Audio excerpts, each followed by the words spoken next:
제가 증거할 하나님의 말씀은 사도행전입니다. 사도행전 1장 1절에서 11절까지 보겠습니다. 사도행전 1장 1절에서 11절입니다. 신약성경 187페이지에 있습니다.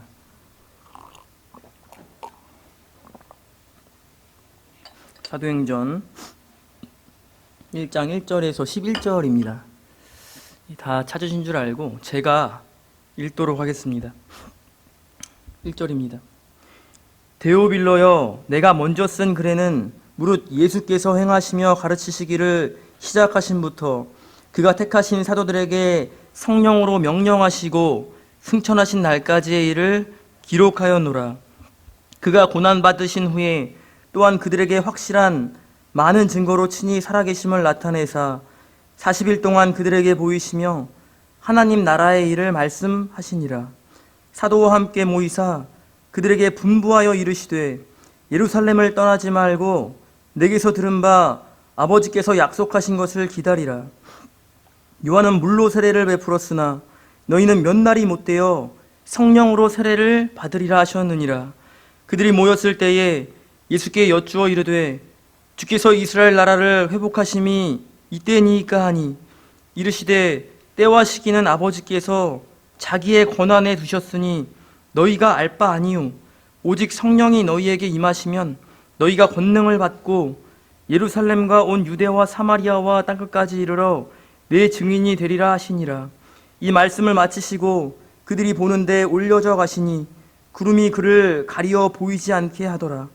올라가실 때에 제자들이 자세히 하늘을 쳐다보고 있는데 흰옷 입은 두 사람이 그들 곁에 서서 이르되 갈릴리 사람들아, 어찌하여 서서 하늘을 쳐다보느냐? 너희 가운데서 하늘로 올려지신 이 예수는 하늘로 가심을 본 그대로 오시리라 하였느니라. 아멘. 오늘 진행 중인 그리스도의 일, 진행 중인 그리스도의 일이라는 제목으로 하나님의 말씀을 증거하고자 합니다. 진행 중에 있다라는 말은 끝나지 않은 계속되는 상태를 의미합니다. 그러나 오늘 본문에서 이 말은 전혀 찾아볼 수가 없는 문장입니다. 그렇지만 그럼에도 불구하고 진행 중에 있다라는 이 말은 오늘 본문을 요약하는 핵심이라고 말할 수가 있습니다. 그러면 무엇이 진행 중에 있는가? 무엇이 도대체 진행 중에 있는가? 바로 그리스도의 일, 그리스도의 사역입니다. 누가는 오늘 본문에서 세 가지 상황을 통해서 예수님의 일, 예수님의 사역이 끝난 것이 아니고 계속적으로 진행되고 있다는 것을 증거하고 있습니다. 그 첫 번째 상황은 예수님께서 부활하신 후 승천하시기까지의 상황입니다. 1절부터 3절인데요. 먼저 1절과 2절을 보도록 하겠습니다. 1절입니다. 데오빌로여, 내가 먼저 쓴 글에는 무릇 예수께서 행하시며 가르치시기를 시작하신부터 그가 택하신 사도들에게 성령으로 명하시고 승천하신 날까지의 일을 기록하였노라. 누가는 이렇게 기록하고 있습니다. 지금 누가는 데오빌로라는 사람에게 서신을 보내고 있는데요.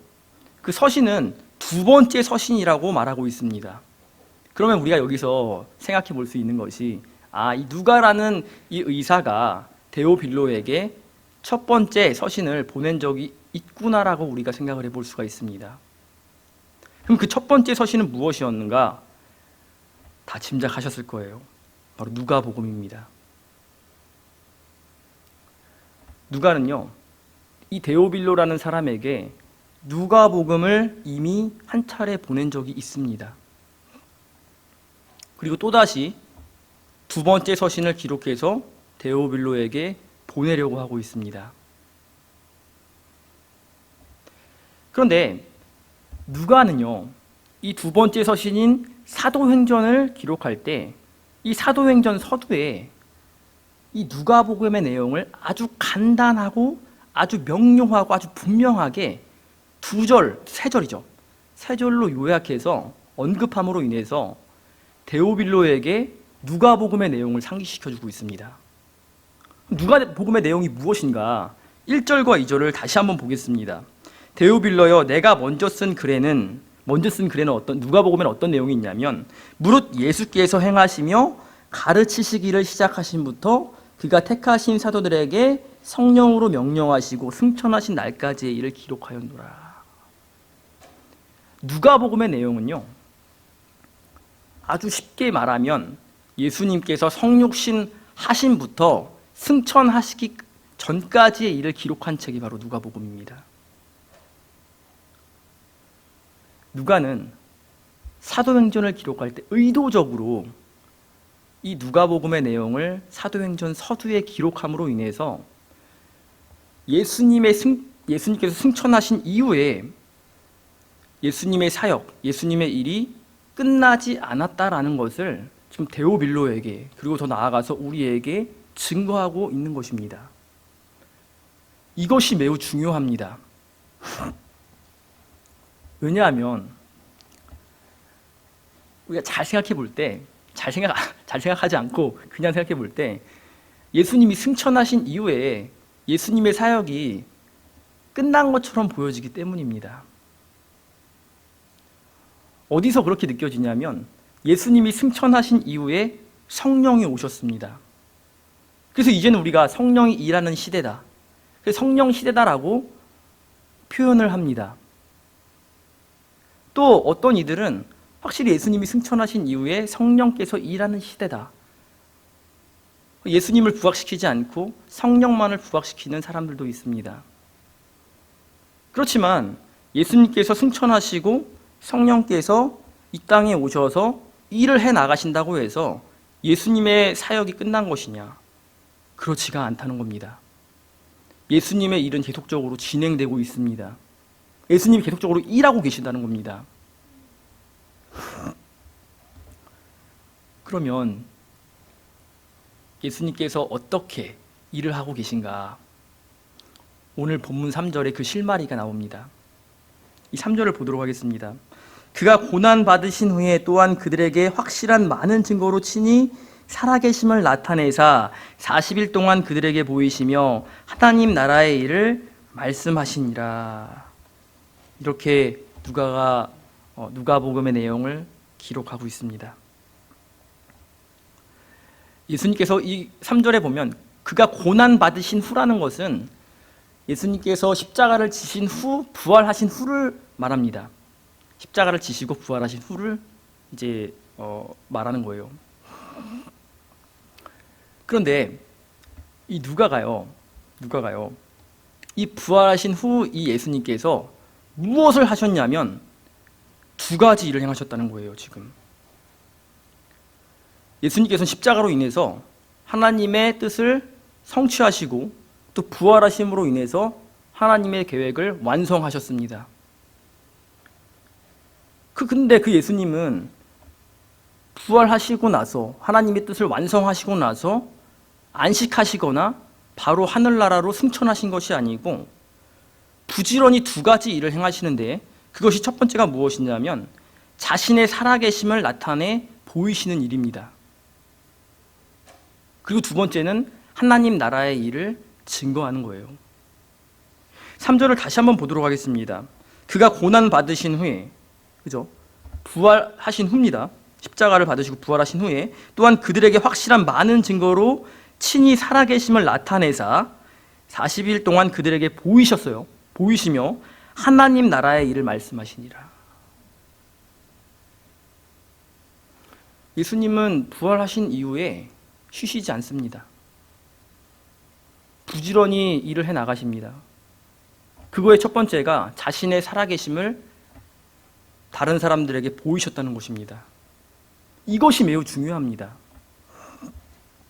창세 때부터 예수님의 부활 때까지 무덤에서 살아 돌아와서 친구들과 함께 음식을 나눴다는 경우는 단 한 차례도 없었습니다.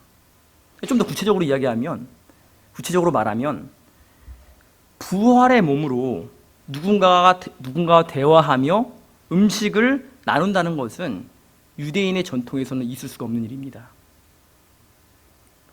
유대인들은 이 구약 때부터 이 전승을 통해서 또 구약 성경을 통해서 많은 것들을 배워왔는데 그 유대인들은 이 순교자를 굉장히 존귀한 사람으로 보았습니다. 그렇지만 그 순교자가 그 개인 순교자가 이 무덤에서 부활해서 다시 살아 돌아올 것이라고는 생각하지 않았습니다.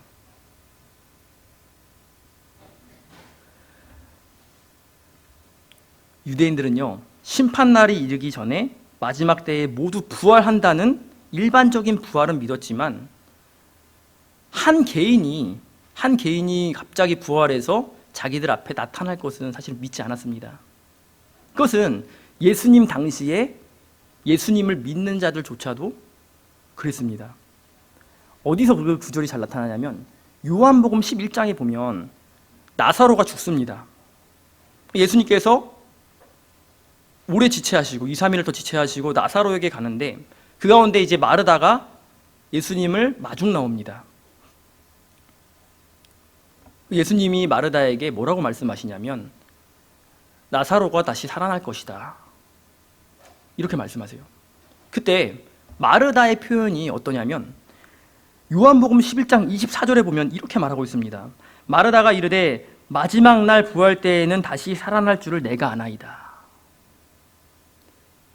그러니까 예수님을 믿든 안 믿든 간에 그 당시에 유대인들은 마지막 때의 일을 일반적인 부활은 믿고 있었지만 그 누군가 한 명이 갑자기 부활해서 자신들에게 나타난다라는 이 사실은 결코 믿지 못했다는 것입니다. 또 그런 일이 없었어요. 그렇기 때문에 예수님의 부활과 그의 살아계심은 유대인들의 잘못된 사상과 편견을 깨뜨리는 동시에 예수님께서 메시아라는 증거가 되는 것입니다. 그러니까 예수님이 자신의 살아계심을 나타내는 것이 아주 중요하다는 것입니다. 그것 자체가 부활의 증거가 되기 때문입니다. 그런데 예수님은 자신의 살아계심을 부지런히 보이실 뿐만 아니고 보이신 다음에 무엇을 하셨는가? 바로 하나님 나라의 일을 증거하셨습니다. 하나님 나라의 일은 사실 매우 추상적입니다. 왜냐하면 성경에는 이 하나님 나라의 일을 아주 다양한 방법으로 표현을 하고 있기 때문입니다. 그러니까 하나님 나라의 일이 다양한 방법으로 나타나요. 그렇지만 누가가 말하고 있는, 누가가 증거하고 있는, 누가가 기록하고 있는 하나님 나라의 일은 매우 분명하고도 구체적입니다. 어디서 알 수 있냐면 누가복음 24장 46절에서 48절을 보면요. 누가복음 24장 46절에서 48절을 보면요. 제가 읽도록 하겠습니다. 또 이르시되 이같이 그리스도가 고난을 받고 제3일에 죽은 자 가운데서 살아날 것과 또 그의 이름으로 죄사함을 받게 하는 회개가 예루살렘에서 시작하여 모든 족속에게 전파될 것이 기록되었으니 너희는 이 모든 일의 증인이라. 예수님께서 부활하신 후에 제자들에게 선포하시는 내용 가운데 하나입니다. 누가복음의 끝맺음에 이렇게 나와 있어요. 그리스도께서 고난을 받으시고 어떻게요? 제3일 만에 죽은 자 가운데서 다시 살아나실 것이다. 또 그것과 그 이름으로 죄사함을 받게 하는 회개가 예루살렘에서 시작해서 모든 족속에게 전파될 것이 기록되었다. 그러니까 누가가 말하고 있는 이 하나님 나라의 일, 또 예수님께서 부지런히 전파하셨던 하나님 나라의 일은 무엇이냐면 십자가와 부활이라는 겁니다. 그 십자가와 부활을 믿을 때에 무엇이 있는가? 죄사함의 기적이 일어난다는 거예요, 지금.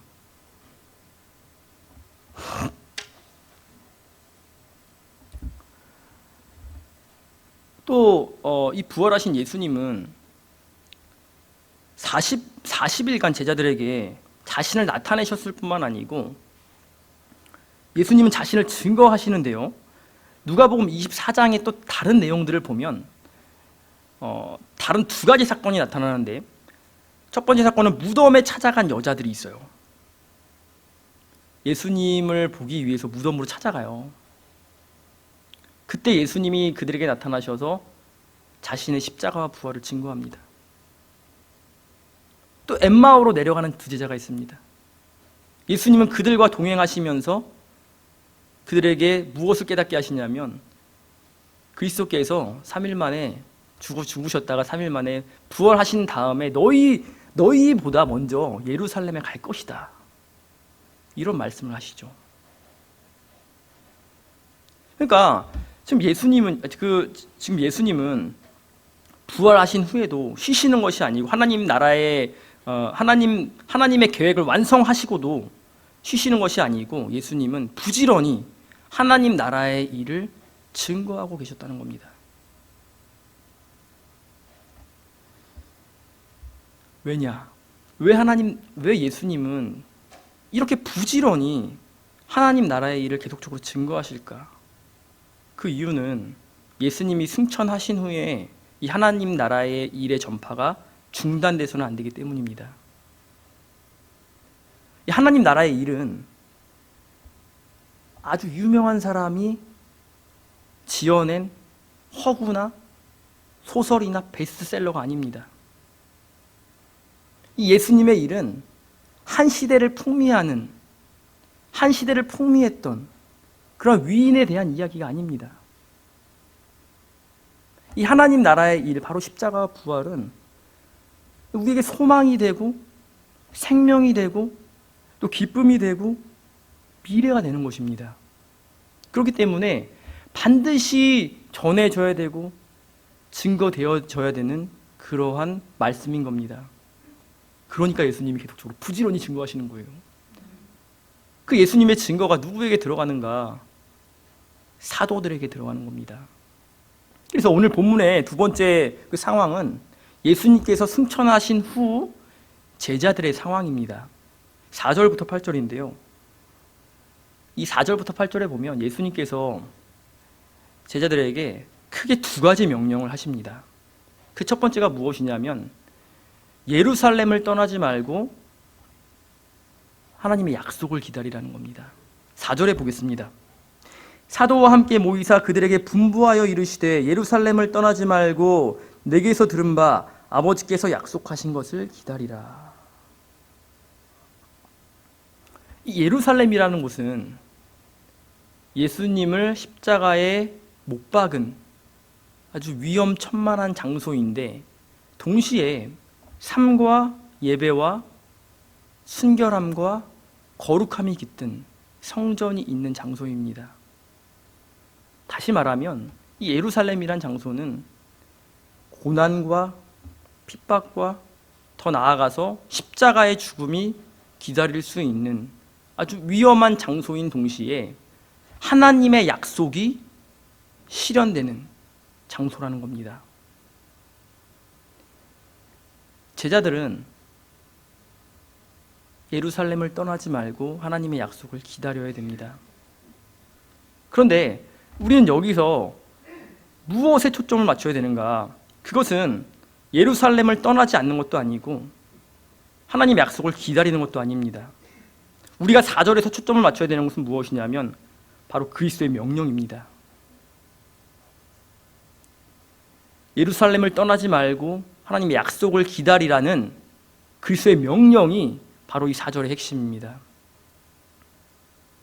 왜냐하면 우리가 성경을 자세히 보다 보면 하나님의 약속은 항상 기다린다고 이루어지는 것은 아닙니다. 하나님의 약속은 때로는 오늘 제자들처럼 기다려야 될 때 그 약속이 실현될 때도 있지만 떠나야 될 때 실현될 때도 있다는 겁니다. 예를 들어 볼까요?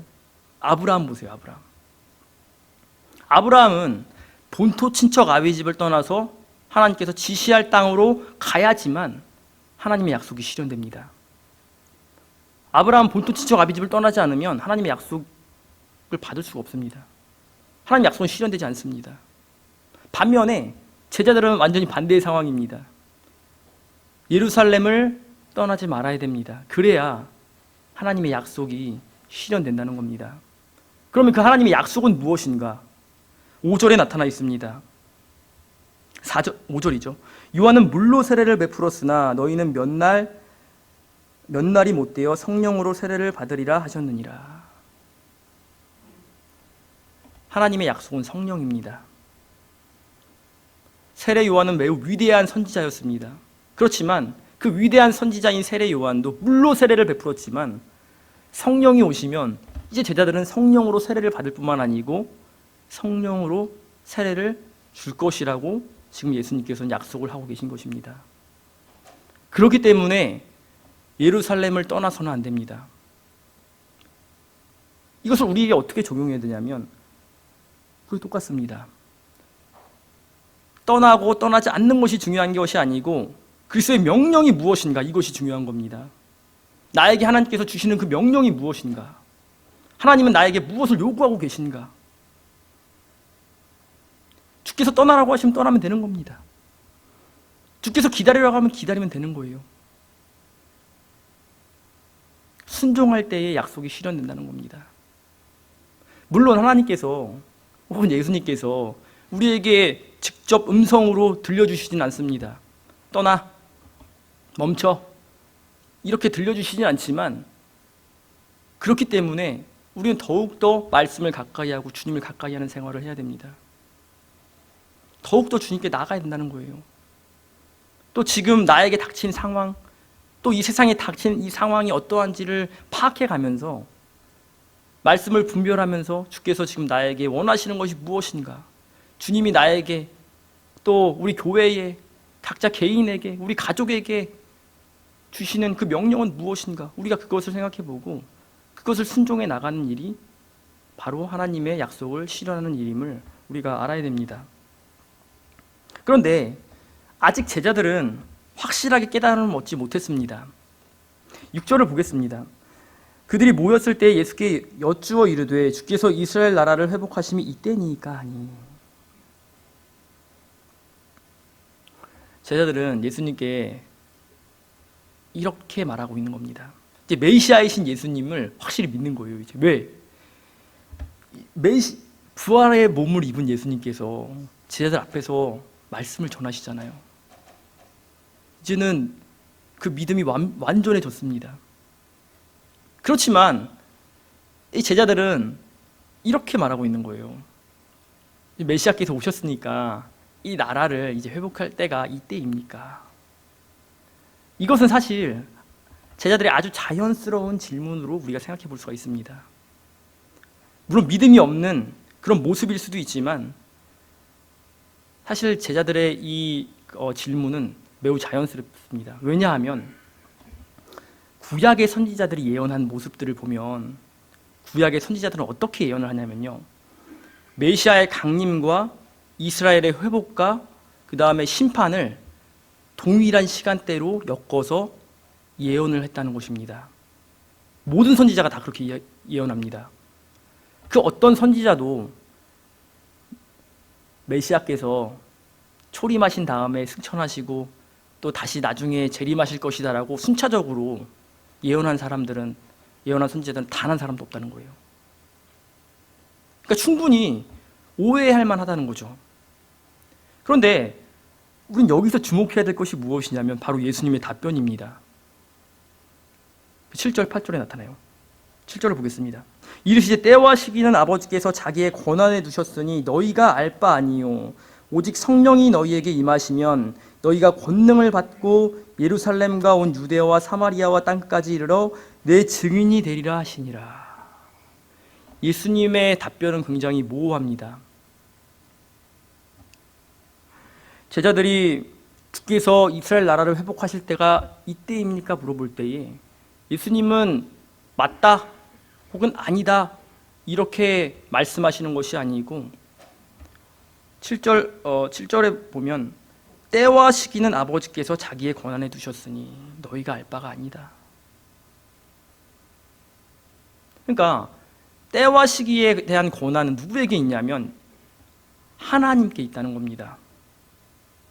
그것을 너희가 알려고 하면 그것은 월권이기 때문에 너희는 그것을 알 필요가 없다.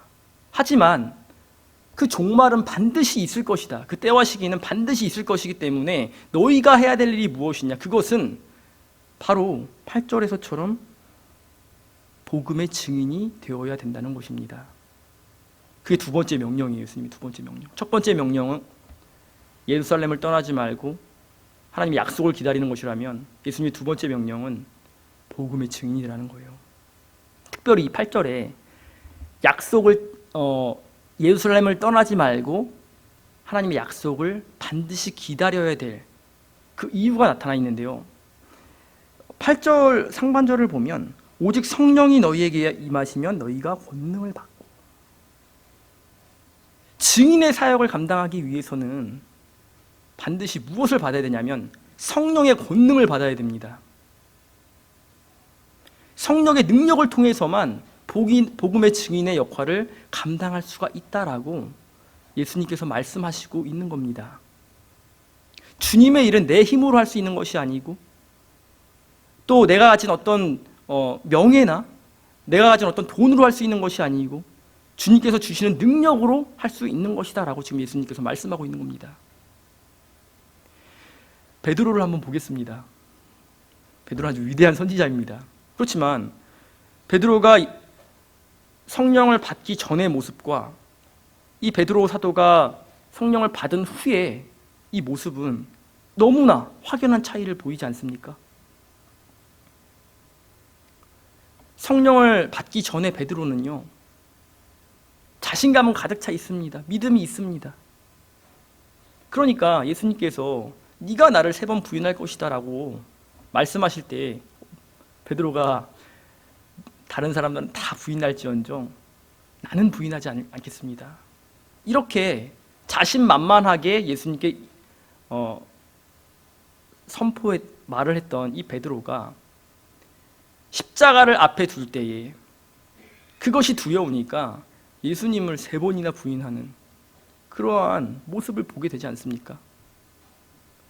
그러나 그랬던 베드로가 성령을 받고 난 이후에 어떻게 되냐면 이 사도행전 이제 2장부터 가면 예수님을 십자가에 못 박은 그 유대인들과 사내들인 공회 앞에서 그 예수님을 담대하게 증거하였다는 것입니다. 베드로는요, 오히려 이렇게 선포해요. 그 메시아이신 그 거룩하신 예수님을 죽인 장본인이 바로 너희들이다. 그러니까 생명을 내놓는 이 베드로의 모습은 베드로의 힘에서 나온 것이 아니고 성령의 능력에서 나왔다는 것을 우리가 알 수가 있는 겁니다. 예수님으로부터 시작된 이 복음이 제자들에게 이제 전수가 되었습니다. 예수님은 이렇게 말씀하셨어요. 다시 한번 8절을 보면 오직 성령이 너희에게 임하시면 너희가 권능을 받고 예루살렘과 온 유대와 사마리아 땅끝까지 이르러 내 증인이 되리라. 예수님은 승천하시지만 이 복음의 이 복된 소식은 반드시 전해지고 계속적으로 전파되어야 되기 때문에 예수님은 부지런히 하나님 나라의 일을 증거하셨고 그것이 제자들에게 갔죠. 제자들이 열심히 증거해서 그 복된 소식, 그 복음이 이 시대까지 또 이 작은 나라까지 또 우리에게까지 전해지지 않았습니까? 그것이 벌써 2000년이 넘는 2000년 전의 일이라는 겁니다. 근데 그 2000년 전의 일이 지금 우리에게 왔고 이제 그 복음의 이 사명이 우리에게도 있다는 겁니다. 예수님의 이 하나님 나라의 증거 전파는 이 사역은 끝나서는 안 된다는 거예요. 2000년이 지난 지금도 아주 오랜 시간이 지났음에도 불구하고 이제는 멈출 수도 있지 않는가? 그렇지 않다는 겁니다. 예수님의 일은 계속적으로 증거되어야 되는 거예요. 누구를 통해서? 우리를 통해서, 우리의 다음 세대를 통해서, 그 다음 세대를 통해서 예수님이 재림하실 때까지 그 일은 계속적으로 이루어져야 됩니다. 오늘 본문 진행 중인 그리스도의 일의 셋째는 바로 승천하신 후 예수님의 사역입니다. 그러면 예수님께서 제자들에게 이제 복음을 맡기고 승천하셨으니까 예수님은 이제 안식하시는가? 그렇지는 않습니다. 예수님도 계속적으로 일하고 계신다는 거예요. 지금도 일하고 계십니다. 일단 9절에서 11절까지 한번 보도록 하겠습니다. 제가 읽겠습니다. 9절입니다. 이 말씀을 마치시고 그들이 보는데 올려져 가시니 구름이 그를 가리어 보이지 않게 하더라. 올라가실 때에 제자들이 자세히 하늘을 쳐다보고 있는데 흰옷 입은 두 사람이 그들 곁에 서서 이르되 갈릴리 사람들아 어찌하여 서서 하늘을 쳐다보느냐. 너희 가운데서 하늘로 올려지신 이 예수는 하늘로 가심을 본 그대로 오시리라 하였느니라. 이제 예수님께서 복음의 사명을 맡기시고 승천을 하시는데 예수님께서 보이지 않으실 때까지, 또 보이시지도 않는데 제자들은 하늘만 멍하니 바라보고 있습니다. 그때에 두 천사가 나타나서 그들에게 이렇게 말을 하죠. 11절에 보면 너희 가운데서, 중반절입니다. 너희 가운데서 하늘로 올려지신 이 예수는 하늘로 가심을 본 그대로 오시리라. 너희 가운데서 본 그대로 하늘로 올라가신 그 분은 너희가 본 그대로 내려올 것이다. 여기에는요 크게 세 가지 뜻이 있습니다. 첫 번째는 말 그대로 하늘로 올라가셨기 때문에 하늘에서 내려오신다는 그런 의미가 있습니다. 땅에서 올라오시는 것이 아니고 위로부터 오신 분은 위로부터 내려오신다는 거예요. 지금 두 번째는 반드시 오신다는 겁니다. 하늘로부터 반드시 임하실 것이다. 그리고 마지막 세 번째는 위로 올라가신 분은 재림하실 때까지 하나님 나라의 일을 멈추지 않을 것이다 라는 의미가 있습니다. 성경 전체를 놓고 볼 때 예수님께서 승천하신 후에 어떠한 일을 계속적으로 진행하고 계시다라는 직접적인 표현은 나타나지 않지만 간접적으로 예수님께서 일하신다라는 표현이 나타나 있는 구절이 있습니다. 한번 찾아보도록 하겠습니다. 사도행전 7장 55절에서 56절에 보면, 사도행전 7장 55절에서 56절에 보면요, 제가 읽겠습니다. 스데반이 성령 충만하여 하늘을 우러러 주목하여 하나님의 영광과 및 예수께서 하나님 우편에 서신 것을 보고 말하되 보라 하늘이 열리고 인자가 하나님 우편에 서신 것을 보노라 한대. 인자가 하나님 우편에 서신 것을 보노라 한대. 우리가 알고 있는 예수님은 어떤 모습으로 있냐면 하나님 보좌 우편에 앉아 계신다라고 우리는 일반적으로 알고 있습니다. 왜냐하면 성경은 그렇게 표현하고 있는 데가 많이 있고요. 또 사도신경에도 우리가 아까 전에 외웠잖아요. 거기도 하나님 보좌 우편에 앉으사, 하늘에 오르사, 하나님 보좌 우편에 앉으사. 근데 스데반이 순교할 때 예수님은 서서 계십니다. 이 서 있다는 표현이 예수님이 일하시고 계신다는 것을 표현하는 겁니다. 그러니까 지금은 앉아서 하는 일도 굉장히 많지만 이 당시에는요, 노동이라는 것은 거의 대부분 육체적 노동이었습니다. 그러니까 육체적 노동은 어떻게 하는 거예요? 서서 하는 거예요. 서서 하는 거. 개념상 노동할 때는 우리가 서 있는 상태를 이제 말하고, 반면에 노동할 때 앉아 있다라는 것은 사실 일하는 것이 아니고 쉬고 있다라고 우리가 생각해 볼 수가 있다는 거예요. 그러니까 스데반이 순교할 때에 예수님은 쉬시거나 편하게 쉬시거나 스데반의 순교를 관가하시거나 그러신 것이 아니고 예수님은 자신의 일을 하시면서 스데반을 지켜보고 있다는 것입니다. 그러니까 시편도 그렇지만 때로는 우리가 어떤 일을 해나가다 보면 너무나 어려울 때가 있고 절박함을 겪을 때가 있습니다. 그런데 그 상황이 나아지지 않다 보니까 하나님께서 정말 나와 함께 하시는 것이 맞는가? 주께서 나를 돌아보시는 것이 맞는가? 이렇게 우리가 생각할 때가 종종 있는데 그것은 우리의 생각일 뿐입니다. 우리가 어려움에 처해 있을 때도 예수님은요, 우리를 보고 계시고 또 우리를 위해서 일하고 계신다는 것을 우리는 알아야 됩니다. 우리가 어려울수록, 그 극박함이 심하면 심할수록, 그 절박함이 더하면 더할수록 예수님은 우리를 어떻게 보시냐면 서서 우리를 지켜보고 계신다는 거예요. 스데반이 이 죽는 이 상황은 어때요? 얼마나 절박한 순간이에요. 그렇지만 하나님의 의를 이루는 순간이잖아요. 그때에 예수님은 서서 계셨어요. 스데반을 주시했다는 거예요. 이처럼 우리도 똑같습니다. 우리가 그렇게 절박할 때에, 그럼에도 불구하고 우리가 우리 안에서 선을 드러낼 때에 예수님은 서서 우리를 지켜보신다는 것을 우리는 알아야 된다는 겁니다. 자, 말씀을 맺겠습니다. 오늘 본문을 통해서 우리는 두 가지 결론을 낼 수가 있습니다. 첫 번째는 그리스도의 명령과 아버지의 약속 가운데는 반드시 고난이 주어진다는 거예요. 그리스도의 명령과 아버지의 약속 가운데는 반드시 고난이 주어집니다. 아브라함을 향한 하나님의 명령은 본토 친척 아비 집을 떠나서 하나님께서 지시할 땅으로 가라는 것이었습니다.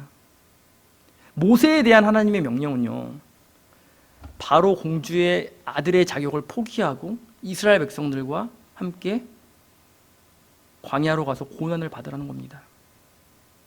제자들을 통한 예수님의 명령은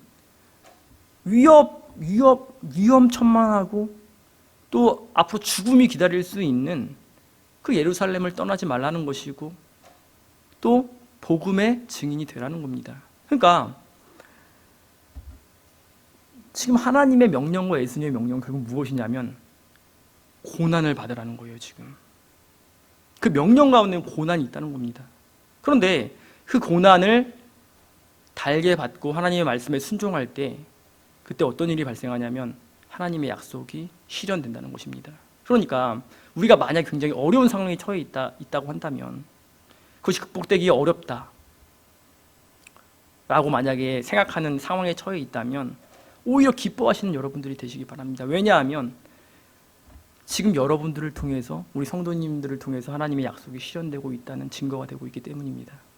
우리의 고난은 하나님의 약속이 실현되고 있다는 증거가 된다는 거예요. 그것이 첫 번째고요. 두 번째 결론은 우리는 복음의 증인이라는 것을 잊지 않아야 됩니다. 이 복음은 예수님으로부터 시작되었습니다. 예수님이 쉬시고 제자들에게 맡기신 것만은 아닙니다. 부활하신 예수님은 계속적으로 복음을 증거하셨고 또 지금도 부지런히 증거하고 계십니다. 또 우리를 통해서 증거하시죠. 또 우리를 위해서 로마서 8장 34절에 보면 하나님 우편에서 우리를 위해서 간구하신다 이렇게 말씀하시잖아요. 그러므로 우리는 이 복음의 증인의 삶을 반드시 감당해야 될 의무가 있습니다. 특별히 오늘날은 굉장히 어려운 시대가 되었습니다. 그렇기 때문에 우리가 이 복음의 사명을 단지 말로만 전할 것이 아니고요, 우리의 삶에서 드러내야 됩니다. 이 십자가 부활은 내가 말로 증거할 때보다 내 행실에서 드러날 때 훨씬 더 큰 효과를 발휘합니다. 그렇지 않습니까? 내가 말로 전하면 물론 그것도 능력이 되지만 십자가와 부활, 예수님의 그 흔적이 나에게서 드러나는 것을 다른 사람들이 알게 되면요, 거기서 변화가 일어나는 거예요.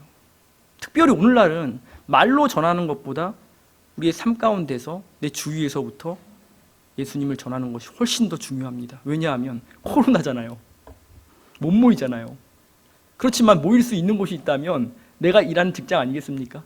내 가족, 물론 가족들 가면 안 되지만 어쨌든 직장은 다닐 수 있잖아요.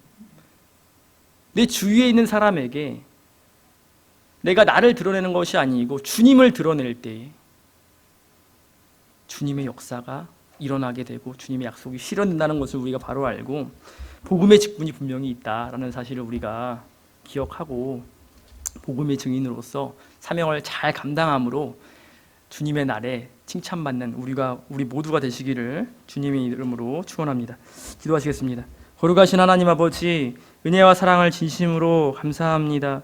주께서 참으로 우리를 사랑하셔서 제자들을 통해서 참 그 복된 소식을 증거케 하시고 그 증거된 그 복음이 오늘날 우리에게까지 미쳤사오니 하나님 아버지, 우리가 그것을 믿기에 우리는 부활의 소망이 있음을 참 기뻐하며 살아나갈 수 있사오니 그것을 우리가 받은 것에서만 끝나는 것이 아니고 우리도 이 복음을 남에게 증거할 수 있도록 하나님 도와주시되 우리 삶에서 그리스도의 흔적이 드러날 수 있도록 하나님 도와주시기를 간절히 원합니다. 참 코로나가 좀 성행하는 가운데 있사오나 우리가 그 가운데서 낙심치 않게 하시고 또 코로나로 인해서 피해보는 많은 성도님들 없도록 하나님께서 우리들을 지켜주시고 인도하여 주시기를 간절히 원하옵고 예수님의 이름으로 감사하며 기도드리옵나이다. 아멘.